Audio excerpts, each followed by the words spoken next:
Benda ni betul hadis Nabi kata la adwa wala tiyarah, tidak ada jangkitan pada penyakit dan tidak ada sial pada burung.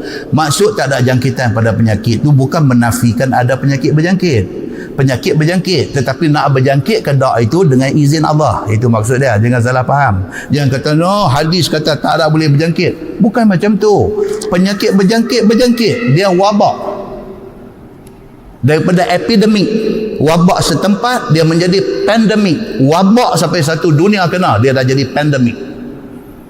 Ini berjangkit. Tapi nak berjangkit ke tak tu, itu atas izin Allah. Itu kena faham. Okey. Dalam keluarga ada seorang kena demam campak. Demam campak ni berjangkit.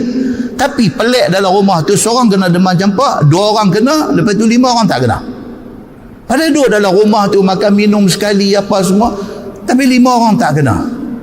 Kita nak terang kata 5 orang ni antibody dia kuat ke apa, itu teranglah, tak apa, tak ada masalah. Tapi tak berjangkit tu kerana tak diizinkan oleh Allah berjangkit, maka tak berjangkit.